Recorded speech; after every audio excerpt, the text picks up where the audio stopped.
Hello student, आपका स्वागत है स्पेशल स्टडी चैनल पर। चलिए आज का सेशन शुरू करते हैं। इसके पहले हम लोग बायोलॉजी में चैप्टर 2 पढ़ रहे हैं, जिसमें हम लोग अभी तक पढ़ चुके हैं। क्या क्या चीजें पढ़ चुके हैं याद है आप लोग को? हम लोग पढ़े थे कि परागकण का निर्माण हो चुका था। जो पुमंग होता है, तब पुमंग में हम लोग देखे थे, पुमंग में जो पराग कोष होता है, उस पराग कोष में परागकण का निर्माण को हम लोग देख चुके थे।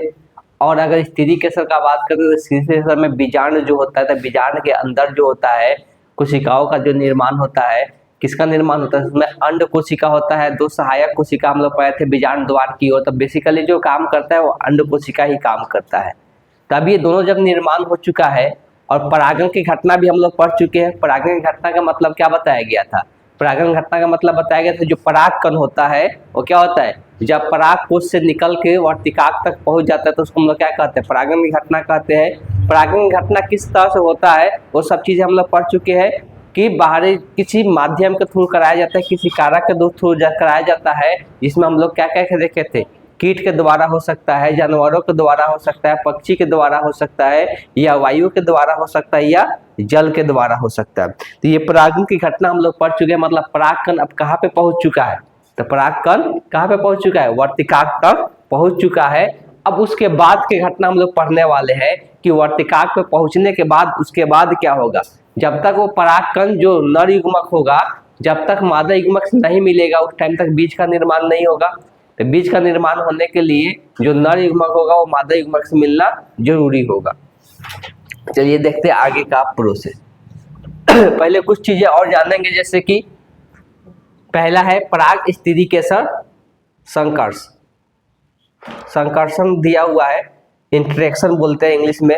इसका मतलब क्या होता है? हम लोग को पता है कि जो परागकण होता है वो स्त्री केसर तक पहुंचता है। ये तो हम लोग पहले से पढ़ चुके हैं। तो यहाँ चीज लिखा वर्तिकाक पर परागकणों के गिरने के लेकर बीजांड में पराग नली के प्रविष्ट होने तक की सभी घटनाओं को हम लोग क्या कहते हैं? पराग स्त्री केसर संकर्षण कहते हैं। मतलब जब परागकण वर्तिकाक पे पहुंच चुका है तो वर्तिकाक पे पहुंचने के बाद उसको कहा जाना है? स्त्री केसर के जो अंदर बीजांड है, बीजांड के अंदर जाना है। तो उसके अंदर तक जाने तक के जितना प्रोसेस होगा वो सारे प्रोसेस को हम लोग क्या कहते हैं? पराग स्त्री केसर संकर्षण कहते हैं। जैसे कि हम लोग अभी बात कर रहे हैं कि अगर स्त्री केसर का बात करते हैं तो स्त्री केसर पर यहाँ पे परागकण आ चुका है, यहाँ पे परागकण आ चुका है, यहाँ पे परागकण आ गया है। अब ये परागकण हमको पता है इसके अंदर यहाँ पर बीजांड होता है। अंडाशय के अंदर क्या होता है? बीजांड होता है। अब इस बीजांड के अंदर ये परागकण यहाँ तक आएगा। अब कैसे आता है वो पूरा प्रोसेस हम लोग जानेंगे, लेकिन वही प्रोसेस को उतना तक ले जाने तक पूरा जो घटना होगा उसी को हम लोग क्या कहते हैं? पराग स्त्री केसर संकर्षण कहते हैं। तो देखिए इसमें ये जानना क्या है कि अब अगर हम लोग बात करेंगे जो ये स्त्री केसर होता है, अब ये जिस फूल का होगा, जिस पौधे का होगा, तो परागकण कोई जरूरी है क्या कि उसी जाति के पौधे का परागकण आया होगा उसमें? ये तो कोई जरूरी नहीं है। इसलिए कि तो अपने से हो नहीं रहे, प्राकृतिक द्वारा कराया जा रहा है कि क्या हो जा रहा है? कोई पक्षी लाकर दे रहा है, कोई कीट लेकर पहुंच जा रहा है, कोई तो जरूरी नहीं है कि वो लेकर जो आ रहा है परागकण उसी पौधे के जाति का होगा। किसी भी पौधे का जाति का परागकण लेकर आ सकता है। अब ये जो स्त्री केसर का जो वर्तिकाक है ये कैसे डिसाइड करेगा कि जो मेरे पास परागकण आया हुआ है मेरे ही जाति का पौधे का नहीं है या है? बात तो यहाँ सही है ना? कैसे वो डिसाइड करेगा कि यहाँ पे अगर कोई परागकण आया तो उसी पौधे का वो परागकण है कि नहीं है? ये कैसे डिसाइड करेगा? अब आम का ही है, अगर मान लो कि पता चला कि ये आम का फूल है जिसका स्त्री केसर है, और जो परागकण है वो अमरूद का परागकण आ गया।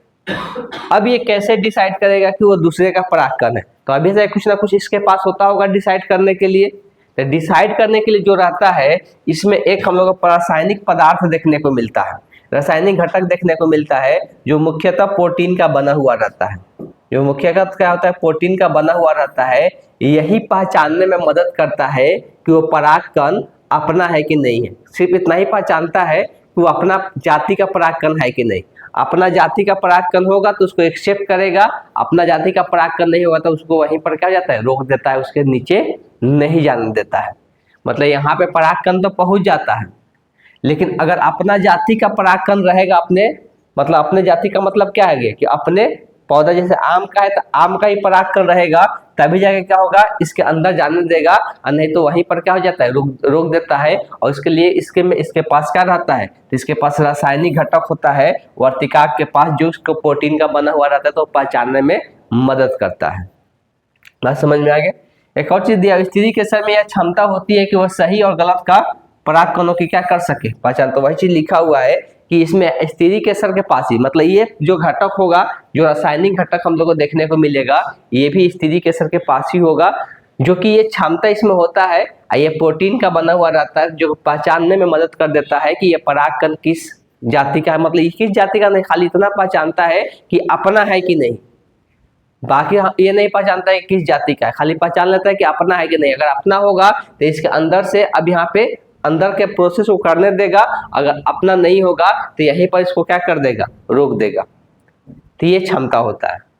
क्लियर है कि जो भी परागकण आएगा, ये जरूरी नहीं है कि वो अपने ही पौधे का आए, हो सकता है दूसरे का पौधे का आ जाए, जिसके पास क्षमता होता है वर्तिकाक के पास पहचानने का कि ये अपना है कि नहीं है।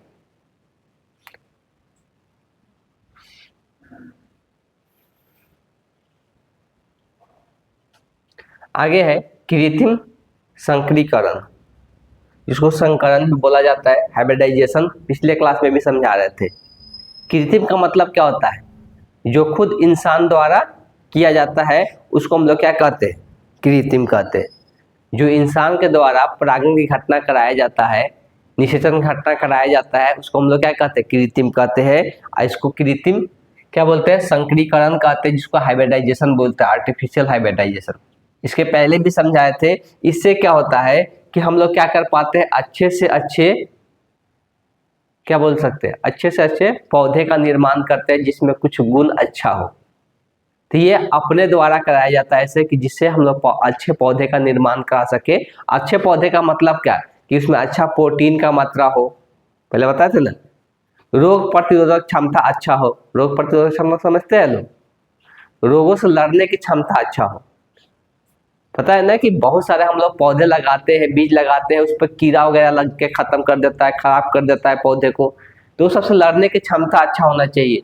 तो ये सब चीजें देखने को मिलता है। तो वैसा पौधा को हम लोग क्या अपने से निर्माण कर सके, इसलिए उसको हम लोग क्या कहते हैं, कृत्रिम हाइब्रिडाइजेशन कहते हैं। ठीक, जैसे हाइब्रिडाइजेशन, हाइब्रिड बीज आता है मार्केट में, वो सब चीजें हम लोग सुनने को मिलता है। तो ये हम लोग कैसे करा पाते हैं, कि अपने अनुसार हम लोग करा पाते हैं। तो वो चीज पहले लिखा हुआ है, जिस विधि में अपेक्षित परागकण, अपेक्षित मतलब क्या है, अपेक्षित परागकण, अपेक्षित का मतलब है कि हम जो परागकण चाहते हैं, मतलब जो जिस प्रकार का परागकण हम चाहते हैं उसको हम लोग क्या बोल रहे हैं, अपेक्षित। तो अपेक्षित परागकण को ही वर्तिकाक तक क्या किया जाता है, लेके जाया जाता है। तो उसी को हम लोग क्या कहते हैं, कृत्रिम संकरीकरण के नाम से जानते हैं। मतलब हम अपने इच्छा के अनुसार जो परागकण को चाहेंगे वही उसी को वर्तिकाक तक लेके जाएंगे, तो उसको हम लोग क्या कहते हैं, कृत्रिम संकरीकरण के नाम से जानते हैं। अब देखिए, कृत्रिम संकरीकरण जो होता है, इसका होने का क्या क्या कारण पहले बताया जा रहा है, कि हम लोग क्यों कराते हैं इसको।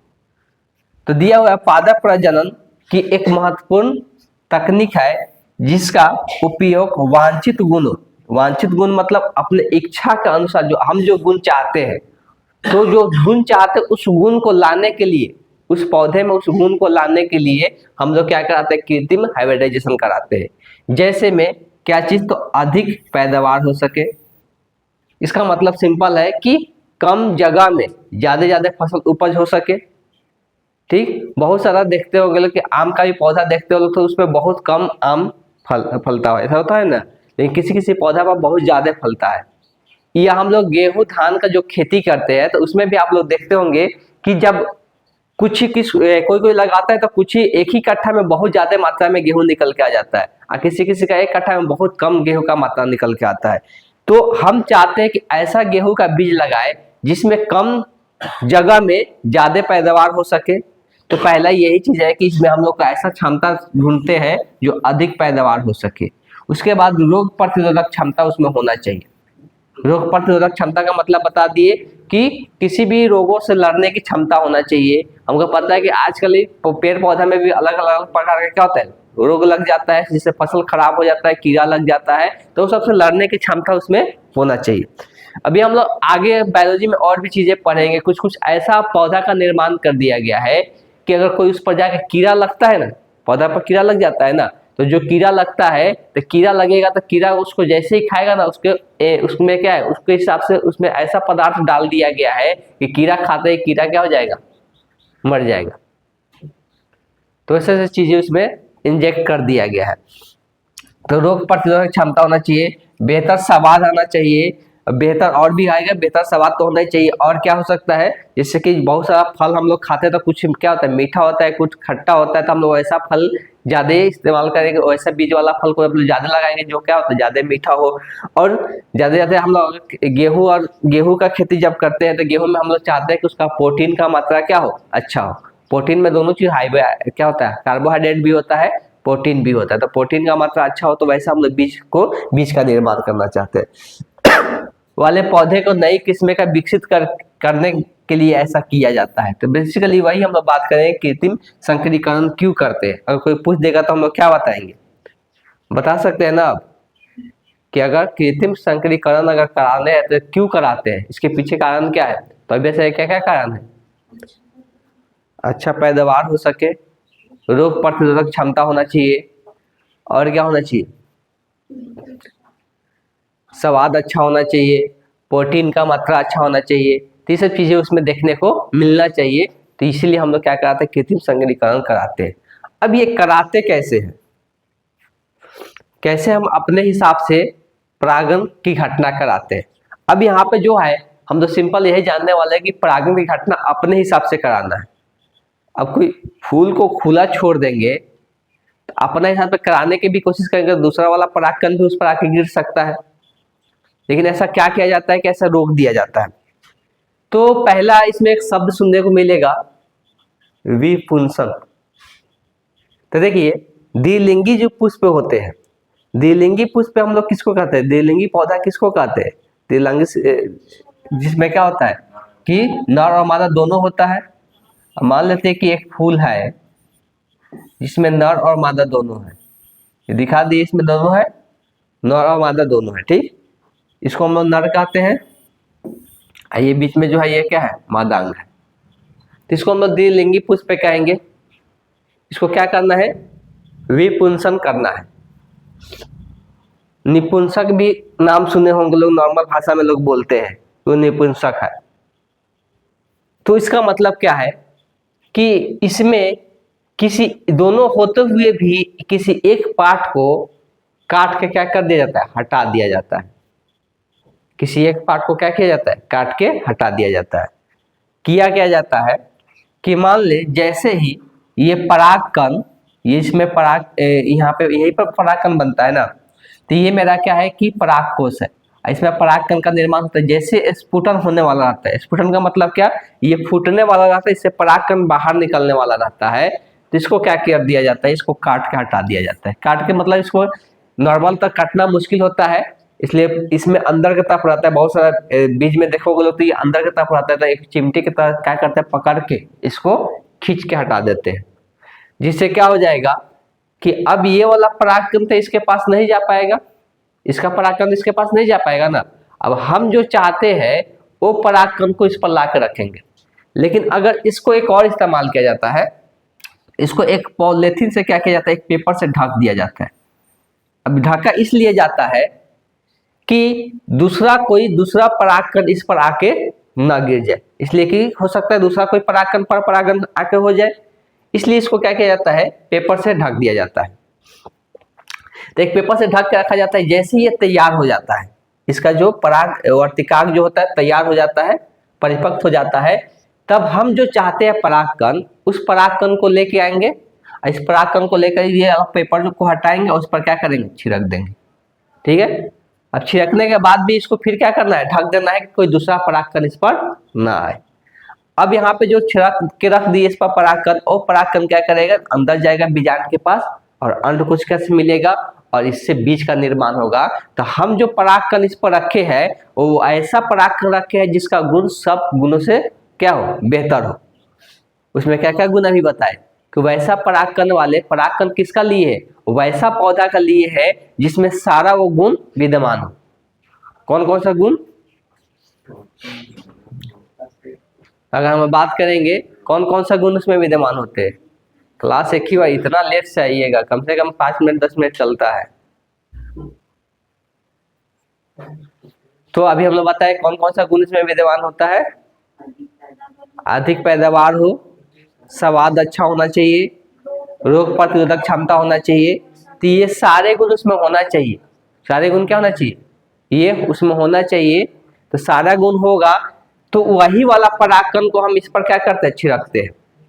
वही वाला परागकण को क्या करते हैं, इसमें छिड़क देते हैं। तो अब यहाँ पे अंदर जाएगा और अन्य कोशिका के साथ मिलेगा, मिलने के बाद निषेचन घटना करेगा और उससे बीज का निर्माण होगा। जब बीज का निर्माण होगा, अब इस बीज को क्या करेंगे, लगाएंगे।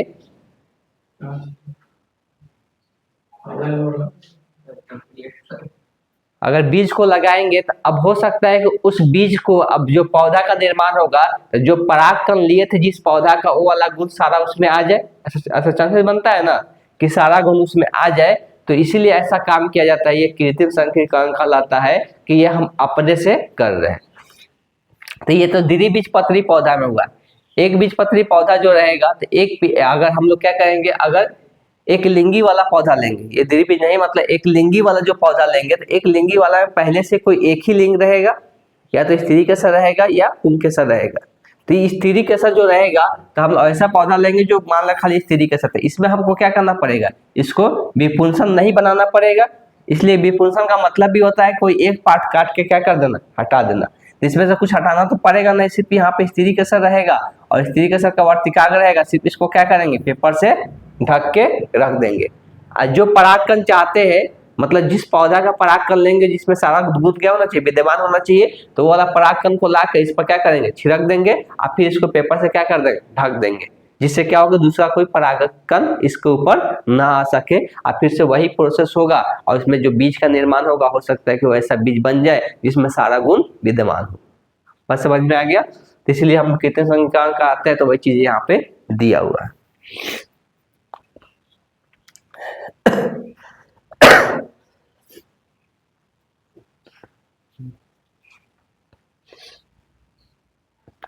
अब हम लोग पढ़ने वाले हैं परागकणों का वर्तिकाक पर अंकुरन।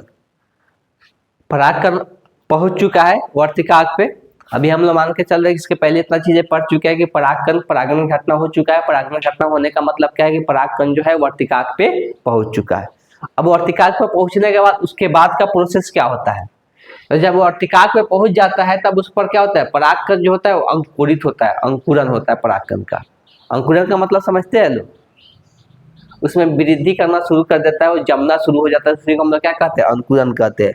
तो चीज लिखा, वर्तिकाक पर गिरने के बाद परागकणों द्वारा पानी अवशोषित किया जाता है। जब वर्तिकाक पर गिरता है तो उसमें कुछ पानी का अवशोषण करता है परागकण, जिससे परागकण क्या हो जाता है, फूल जाता है। और इसके अंतरचोल, इसका हम लोग पढ़े थे कि परागकण का जो दो चोल होता है, एक अंतरचोल होता है, एक क्या होता है, बाह्यचोल होता है। तो अंतःचोल जो होता है, परागकण नलिका के रूप में क्या करता है, जनन छिद्र से बाहर निकलता है। देखो जो परागकण होता है, जिसका अंतःचोल होता है, वो एक नली का निर्माण करता है। नली का निर्माण करके उसके छिद्र से क्या होता है, बाहर की ओर निकलता है। अब बाहर की ओर निकल के जो पराग वर्तिकाक पे पहुंचा था, तो वर्तिकाक से एक नली का निर्माण करने लगता है। तो इस तरह से हम लोग समझ सकते हैं। अगर स्ट्रक्चर बना देते हैं,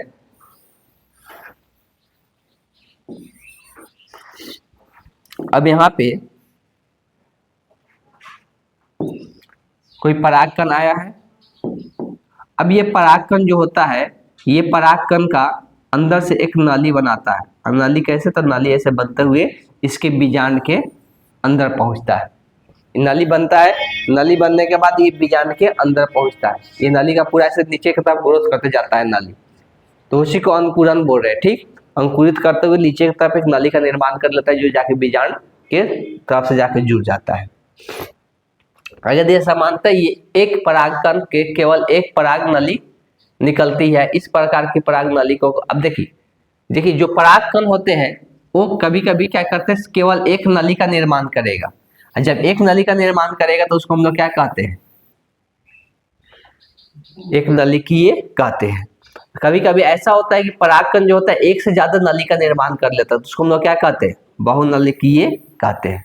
तो ऐसा देखने को मिलता है, कभी कभी एक नली का निर्माण कर लेगा, कभी एक से ज्यादा कर लेगा, तो उसको हम लोग बहुनलिकीय कहेंगे। पराग नलिका में एक कायिक केंद्रक तथा 2 नर युग्मक होते हैं।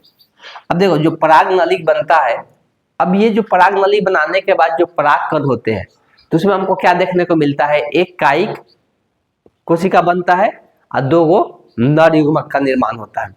ये जो पराग नली बना, पराग नली के अंदर ही जो पराग कण होते हैं तो उसमें एक क्या होता है, कायिक कोशिका का निर्माण होता है और 2 नर युग्मक का निर्माण होता है। तो यही से यहाँ पे नर युग्मक का 2, ये जितना भी बनेगा सबके सब क्या होता है, तो सबके सब यहाँ पे तो क्या देखने को मिलता है, तो ये जो केंद्रक यहाँ पे बन रहा है ये सबके सब क्या होता है, अगुणित होता है। इसलिए कि जो पराग कण है वो कैसा है, अगुणित है कि द्विगुणित है, अगुणित है।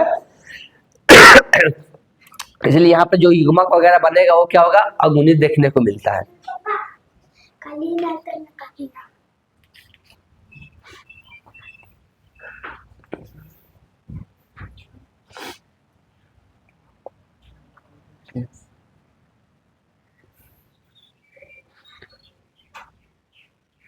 अब यहाँ पर ये जो पराग नली है वो बीजांड में प्रवेश कैसे करता है, तो देखिए बीजांड में प्रवेश करने का 3 तरीका से क्या होता है, प्रवेश कर सकता है। ये सबसे पहले यहाँ पर देख लीजिए, तीनों किसका स्ट्रक्चर है, तो बीजांड का स्ट्रक्चर है। बीजांड कहाँ पे होता है, तो अंडाशय के अंदर होता है। अंडाशय कहाँ पे होता है, तो स्त्री के सर के सबसे नीचे वाला भाग को क्या कहते हैं, अंडाशय कहते हैं। तो अंडाशय जो होता है, तो अंडाशय के अंदर ये बीजांड होता है। बीजांड का स्ट्रक्चर यहाँ पर तीनों के तीनों बीजांड का स्ट्रक्चर दिया हुआ है। आपको अगर याद होगा तो ये वाला हिस्सा को यहाँ पे जो यहाँ पर होल दिखता है, छिद्र दिखता है, इसको हम लोग बीजांड द्वार कहते हैं। इसके जस्ट सामने वाला ऊपर वाला हिस्सा को हम लोग क्या कहते हैं, निभाग कहते हैं। ये सब नाम बोले थे याद रखने के लिए बीजांड का। नीचे वाला को यहाँ पर क्या कहते हैं, बीजांड द्वार कहते हैं। ऊपर वाला को क्या कहते हैं, निभाग कहते हैं। और यहाँ पे इसके ऊपर एक आवरण देखने को मिलता है जिसको हम लोग क्या कहते हैं, आधे आवरण कहते हैं।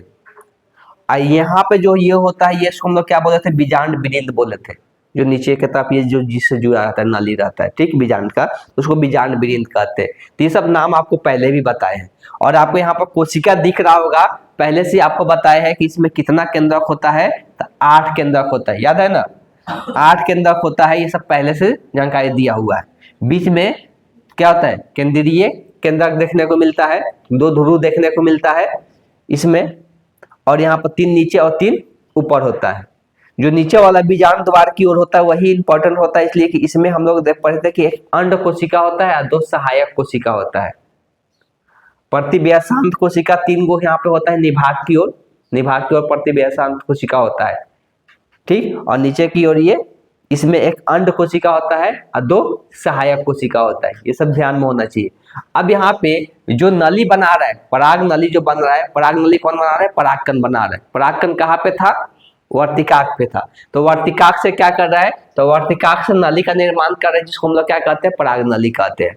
अब ये जो पराग नली प्रवेश करेगा बीजांड के अंदर, वो 3 तरीका से 3 जगह से प्रवेश कर सकता है। पहला यहाँ पे दिया हुआ है किससे, बीजांड द्वार से होके जा सकता है। दूसरा निभाग द्वार से होके जा सकता है।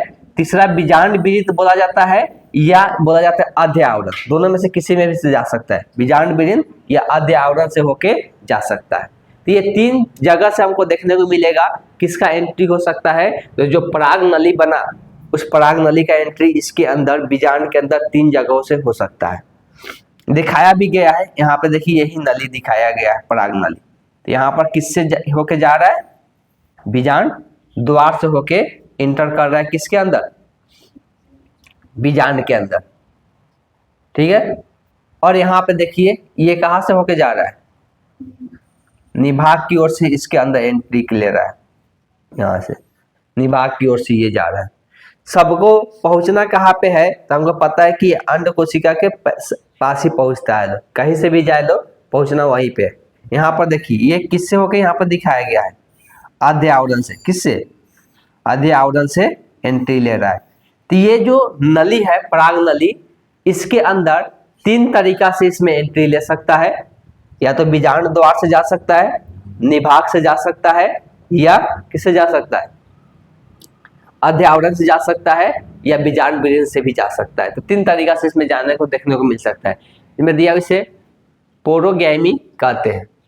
अब देखो जो बीजांड द्वार से जाता है पराग नलिका, उसको हम लोग नाम देते हैं, उसको क्या बोलते हैं, पोरोगैमी के नाम से जानते हैं। अधिकांश आवृत बीजी पौधे में पराग नली बीजांड द्वार से जाते हैं। अब यहाँ पे एक और चीज बता दिया गया कि ज्यादातर जो आवृत बीजी पौधे होते हैं, ज्यादातर जो आवृत बीजी पौधे होते हैं वो कहाँ से होके जाते हैं, तो जो ज्यादातर आवृत बीजी पौधे होते हैं वो बीजांड द्वार से होके जाते हैं। अब जो निभाग है, अब इसको हम लोग जो निभाग से जाता है नली, पराग नली, उसको नाम क्या देते हैं, चैलेंजोगेमी कहते हैं।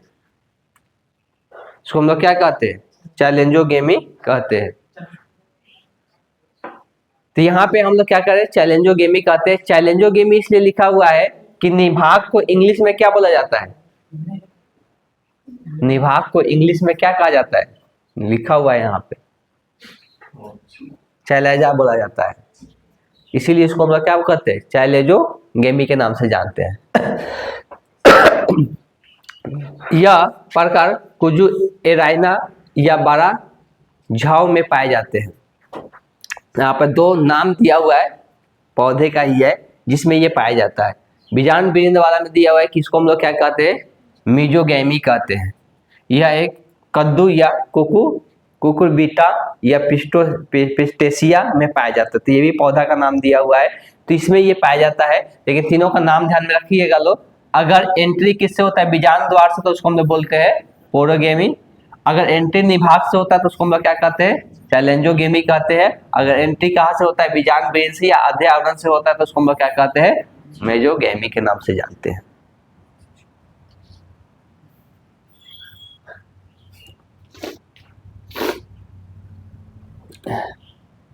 अब उसके बाद हम लोग जान गए कि क्या हो गया, पराग नली जो हो गया, पराग नली बीजांड के अंदर उसका एंट्री हो गया।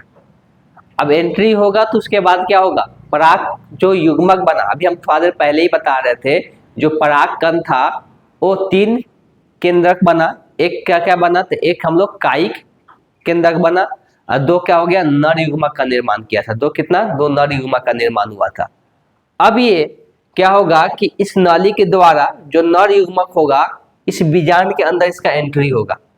और जब बीजांड के अंदर एंट्री होगा, जब भी नर युग्मक अंड कोशिका के साथ मिलता है, तो उसी को हम लोग क्या कहते हैं, जब भी तो उसी को हम लोग निषेचन कहते हैं।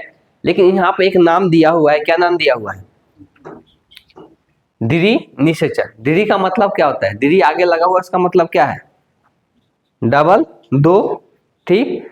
निषेचन घटना दोहरा होता है, 2 बार होता है, तो उसको समझें किस तरह से ये 2 बार इसमें बताया जाता है। तो लिखा हुआ है, भ्रूण कोश के अंदर पहुंचने के बाद पराग नली से 2 नर युग्मक बाहर निकल आते हैं। भ्रूण कोश किसको बोला जाता है, तो भ्रूण कोश ये अंदर वाला हिस्सा को बताया गया था। जो बीजांड होता है, बीजांड का जो अंदर वाला भाग होता है, उसको हम लोग क्या कहते हैं, भ्रूण कोश कहते हैं। भ्रूण कोश और भ्रूण कोश में अंतर होता है, कंफ्यूज मत कीजिएगा। ये जो अभी बीजांड है, बीजांड के अंदर वाला स्ट्रक्चर को हम लोग क्या कर रहे हैं, भ्रूण कोश कह रहे हैं। लेकिन निषेचन की घटना होने के बाद भ्रूण कोश का निर्माण होता है, जो पोषण का काम करता है। तो उसमें कंफ्यूज मत होइएगा, बाद में नाम आएगा भ्रूण, क्या आएगा, कोश आएगा। तो यहाँ पर दिया हुआ है, भ्रूण जो कोश है उसके अंदर क्या होता है, बीजांड नली पहुंच जाता है। उसमें से हम लोग पढ़े कि 2 नर युग्मक का निर्माण होता है, किससे, तो परागकण से बाहर निकल आते हैं। इनमें से एक नर युग्मक किससे मिलता है, यहाँ पर ध्यान दीजिएगा, एक जो नर युग्मक होता है वो अंड कोशिका से मिलता है। अभी थोड़ा देर पहले ही बताए कि यहाँ पे टोटल 8 को केंद्रक देखने को मिलता है। ऊपर वाला 3 जो होता है वो क्या होता है, प्रतिव्यासांत होता है। बीच में 2 ध्रुवीय केंद्रक होता है। नीचे में यहाँ पर 3 कोशिका होता है, जिसमें एक क्या होता है, अंड कोशिका होता है, और 2 सहायक कोशिका होता है। तो अंड कोशिका के साथ एक क्या होता है, नर युग्मक जो होता है एक अंड कोशिका के साथ मिल जाता है। तो संलग्न मतलब मिल जाना।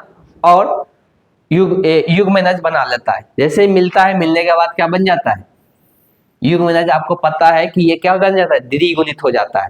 इसलिए अंड कोशिका भी क्या था, अगुणित था, और जो नर युग्मक बना वो भी क्या था, अगुणित था। दोनों मिलने के बाद मिलता है, जैसे निषेचन घटना होता है उसको हम लोग क्या बोलते हैं, युग्मनज बोलते हैं। तो यहाँ पर क्या हो जाता है, युग्मनज का निर्माण हो जाता है। दूसरा नर युग्मक, अब जो दो नर युग्मक माना हुआ था, दूसरा नर युग्मक किससे मिलता है, ध्रुवीय केंद्रकों से मिलता है। ध्रुवीय केंद्रक कितना है, तो 2 गो है, इसलिए इसको हम द्वितीय केंद्रक भी बोलते हैं। मतलब द्वितीय केंद्रक से संलग्न करके भ्रूण पोष केंद्रक। अब देखिए यहाँ पर आपसे एक नाम आ गया। जैसे ही ये ध्रुवीय केंद्रक जो 2 गो है, दूसरा नर युग्मक इससे जाके मिल जाता है। ध्यान दीजिएगा लोग, एक नर युग्मक किससे मिला, इसके अंड कोशिका से मिला, जिससे युग्मनज का निर्माण हो गया। ठीक, युग्मनज का निर्माण हो गया। और दूसरा जो नर युग्मक था वो किससे मिल गया, ध्रुवीय केंद्रक से मिल गया। ध्रुवीय केंद्रक कितना है, 2 गो है। तो ये पहले से ही द्विगुणित था। 2 केंद्रक का मतलब क्या, द्विगुणित। सबके पहले आधा आधा था, मतलब अगुणित था, लेकिन यहाँ पर पहले से 2 साथ में है, तो ये क्या है, द्विगुणित है। फिर से एक क्या हो गया, नर युग्मक मिल गया। अब ये क्या बन जाएगा, त्रिगुणित हो जाएगा। क्या हो जाएगा, ये त्रिगुणित हो जाएगा। इसलिए ये 3 गुना हो जाएगा। ये तो डबल बन रहा है, 3 गुना हो जाएगा। पहले से 2 था, एक और मिल गया। तो ये जो बनता है, कैसा स्ट्रक्चर बनता है, कैसा केंद्रक बनता है यहाँ नाम देखिए तो क्या लिखा हुआ है, भ्रूण पोष। अब यहां से ये भ्रूण का निर्माण होता है उसके कारण। दूसरा यहाँ पर मिलने का कहानी, इससे कारण क्या होता है, भ्रूण पोष का निर्माण होता है, जो भोजन युक्त पदार्थ को निर्माण करता है, भ्रूण पोष। दोनों में अंतर याद रहेगा नहीं है। भ्रूण कोश अंदर के बीजांड के अंदर के स्ट्रक्चर को हम लोग भ्रूण कोश कहते हैं लेकिन भ्रूण पोष जो होता है वो बाद में बनता है, निषेचन के बाद।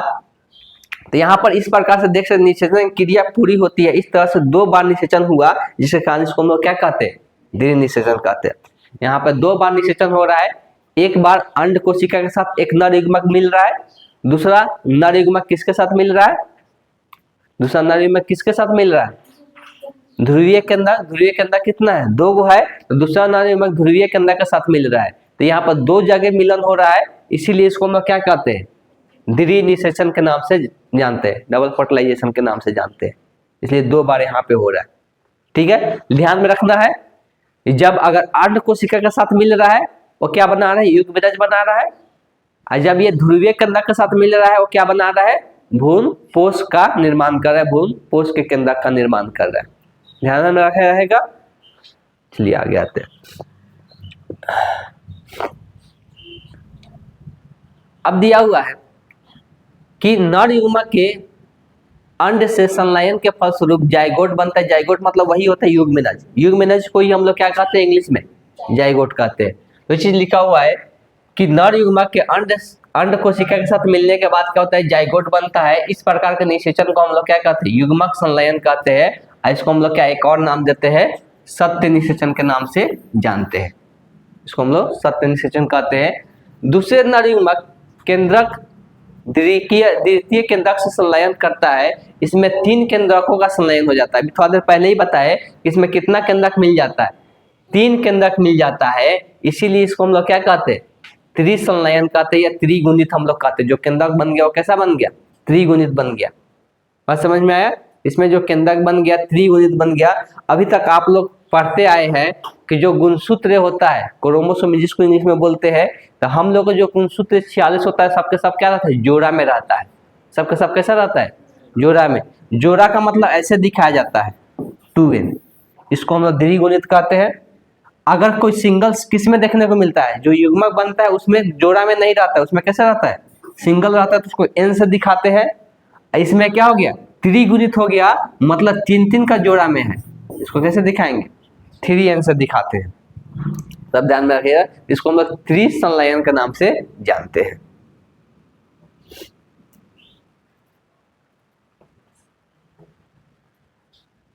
अब इसका महत्व क्या है, दोहरा निषेचन जो हुआ, 2 जगह निषेचन देखने को मिला। एक तो पहला हम लोग को देखने को मिला जो अंड कोशिका के साथ नर युग्मक मिला वहां पे, और दूसरा एक नर युग्मक किसके साथ मिला, तो ध्रुवीय केंद्रक के साथ मिला। तो ध्रुवीय केंद्रक के साथ मिलने के बाद क्या हो गया, तो ध्रुवीय केंद्रक के साथ मिलने के बाद किसका निर्माण हो गया, भ्रूण पोष का निर्माण हो गया। पोष मतलब पोषण, पोषण मतलब क्या, खाना, कि भोज्य युक्त पदार्थ हो जाता है, खाने युक्त हो जाता है। ये हम लोग अभी जब तक वो खाने युक्त पदार्थ होता है तब तक अभी बीज के अंदर आता है तो भ्रूण का पोषण देते रहता है, भ्रूण का निर्माण होता है ना, तो भ्रूण को पोषण देते रहता है। और बाद में हम लोग क्या करते हैं, अपने खाने में भी उसका इस्तेमाल करते हैं। आप लोगों को पता है कि हम लोग बीज, बहुत सारी चीजों का बीज खाते हैं, पता है ना, नहीं पता है क्या, नहीं पता है, चावल खा रहे हैं, गेहूं खा रहे हैं, क्या खा रहे हैं, बीजे खा रहे हैं ना।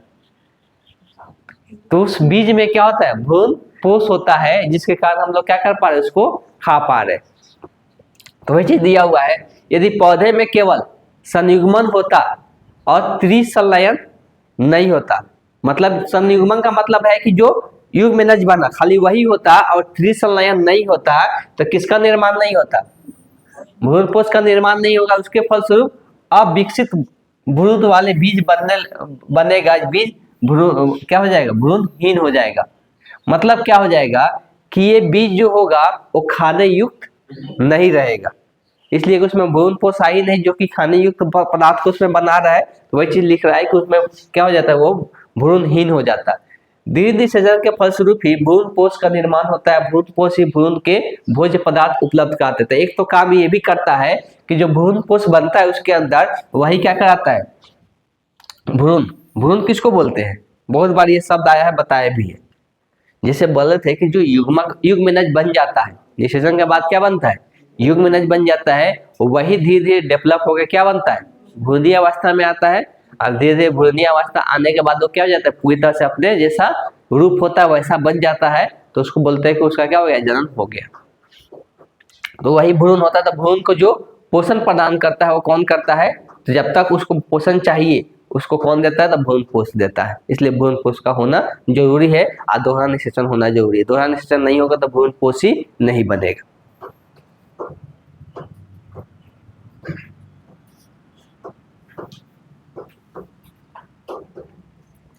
भ्रूण पोष के बारे में कुछ जानकारी और भी दिया हुआ है। दूसरा, नर युग्मक जो ध्रुवीय केंद्रक से संलयन करता है उसी से भ्रूण केंद्रक का निर्माण होता है। यही केंद्रक कई बार विभाजित होकर क्या बना लेता है, तभी थोड़ा देर पहले ही बताए कि जो ध्रुवीय केंद्रक से मिलता है नर युग्मक उसी से भ्रूण पोष केंद्रक बनता है। सिर्फ केंद्रक का निर्माण हुआ रहता है, लेकिन उसी का धीरे धीरे विभाजन होके, उसी केंद्रक का विभाजन होके बाद में धीरे क्या बना लेता है, भ्रूण पोष का निर्माण कर लेता है। दिया हुआ है कि भ्रूण पोष उत्तकों की कोशिकाएं संरक्षित खाद्य सामग्री से परित होती है। तो वही चीज लिखा हुआ है, भ्रूण पोष क्या होता है, इसमें बहुत सारा खाद्य सामग्री देखने को मिलता है, खाने योग्य पदार्थ देखने को मिलता है। विकासशील भ्रूण को पोषकता के लिए उपयोग, अब यहाँ पर विकासशील लिखा हुआ है शब्द, इसका मतलब जानते हैं लोग ना, हाँ, हमारा देश कैसा है, विकासशील है, हैं? अमेरिका कैसा है, विकसित देश है, ठीक, और मतलब विकास कर चुका है, लेकिन भारत को माना जाता है वो क्या कर रहा है, विकास कर रहा है, तो उसको मतलब विकासशील कहते हैं। तो वैसे भ्रूण का जब विकास होते रहता है तो इसीलिए इसको क्या लिखा गया है, विकासशील भ्रूण। तो जब ये विकास करते रहता है तो इसको पोषण की आवश्यकता पड़ता है, खाने योग्य पदार्थ की आवश्यकता पड़ता है, और वो कौन देता है, तो वही कौन देता है, भ्रूण पोष इसको खाने योग्य पदार्थ देता है। कुछ एग्जाम्पल दिया हुआ है, रेंडी दिया हुआ है, नारियल दिया हुआ है। भ्रूण पोष में खाद्य सामग्री तेल के लिए संरक्षित होता है। यहाँ पर दो एग्जाम्पल दिया हुआ है, कैस्टर दिया हुआ है, नारियल दिया हुआ है। तो इसको आप लोग शायद इसको देखे हैं लोग, और जो क्या चीज का पेड़ होता है, रेडी का, हाँ ठीक, उसी का होता है। तो उससे भी क्या होता है, तेल निकलता है, ठीक, और नारियल से भी तेल निकलता है।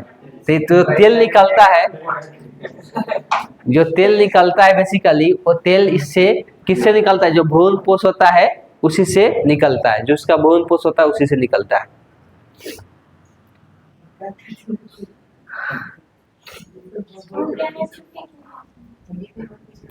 छुट्टी कर दे, स्कूल कितना बजे से जाना है, हाँ 8:30 बज जाए, क्या करो।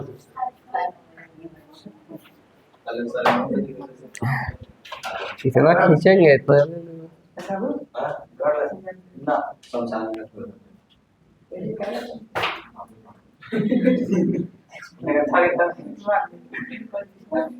क्या करे, छोड़ दे कि और थोड़ा पढ़ा दे। हाँ?